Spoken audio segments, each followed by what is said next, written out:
নমস্কার বন্ধুরা, সবাই কেমন আছেন? আশা করি সবাই ভালো আছেন। আর আপনাদের আশীর্বাদে আমিও ভালো আছি। আজকে সানডে স্পেশাল। প্রতি রবিবারই কিছু না কিছু একটা রান্না করি। তো আজকে রান্না করছি চানা মশালা। তো এটা সবার কাছে খুবই জনপ্রিয় একটা খাবার। তো সাথে থাকবে লুচি। তো এই চানা মশলাটা কীভাবে রান্না করছি, তো চলুন দেখে নেওয়া যাক।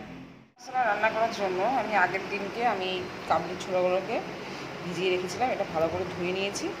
এবার এটা আমি একটা প্রেশার কুকার নিয়ে নিয়েছি, এর মধ্যে দিয়ে একটা সিটি দিয়ে দেবো।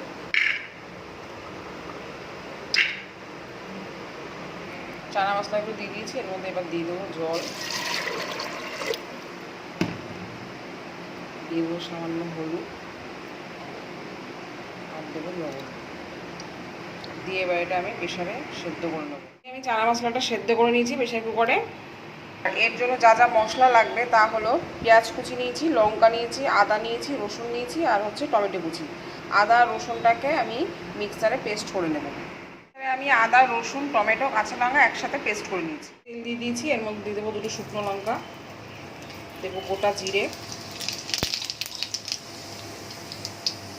আর এইখানে কেটে রাখা কুচনো পেঁয়াজ এটা দিয়ে দেবো।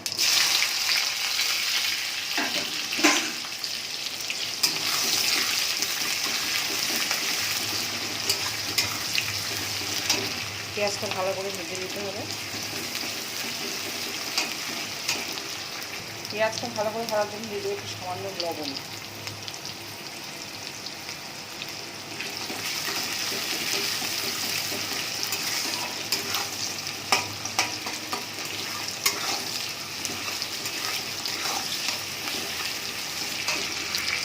পেঁয়াজটা ভালো করে ভাজা হয়ে গেছে। এবার পেস্ট করে রাখা আদা রসুন কাঁচা লঙ্কা এবং টমেটোটা দিয়ে দেবো।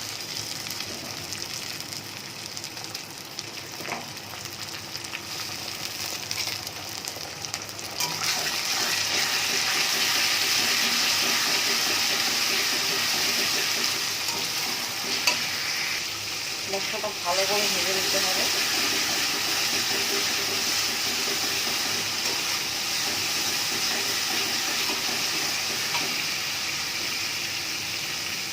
আমি দেবো কটা কাঁচিয়া কাঁচা লঙ্কা দেবো।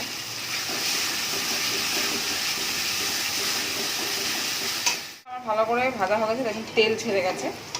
এরপরে আমি এতে দিয়ে দেবো হলুদ গুঁড়ো, দিয়ে দেবো লঙ্কার গুঁড়ো, আর দেবো জিরের গুঁড়ো। সবার শেষে দেবো চানা মশলা।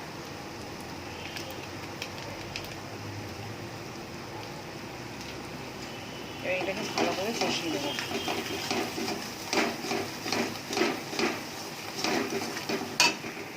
মশলাটা ভালো করে কষানো হয়ে গেছে। এরপরে সেদ্ধ করে রাখা চানাগুলো দিয়ে দেবো।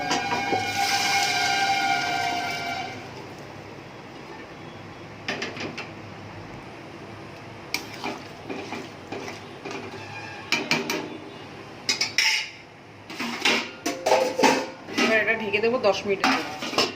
চলে আসলাম 10 মিনিট পর।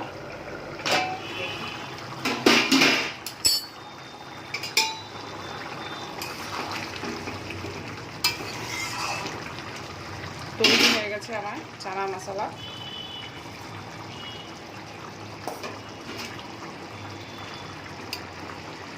মটরও ভালো মতো সেদ্ধ হয়ে গেছে দেখুন।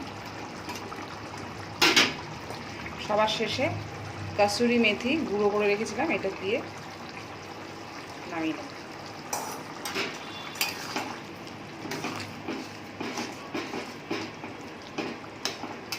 তৈরি হয়ে গেছে আমার চানা মশলা। তো আজকে রেসিপিটা আপনাদের কেমন লাগলো অতি অবশ্যই জানাবেন। ভালো লাগলে লাইক কমেন্ট শেয়ার অবশ্যই করবেন। ভালো থাকবেন, সুস্থ থাকবেন। আজকের মতো টাটা। চানা মশলা হয়ে যাওয়ার পর আমরা গরম গরম লুচিগুলোকে ভেজে নেব। কড়াইতে অলরেডি তেল দিয়ে দিয়েছি, লুচিও দিয়ে দিয়েছি, লুচিগুলো ভাজা শুরু করে দিয়েছি অলরেডি। তো লুচিগুলো ভেজে নিলে গরম গরম এই খাবারটা খেতে বেশি ভালো লাগে। তো লুচিগুলো ভেজে নিয়ে তারপরে আমরা খাবার সার্ভ করব।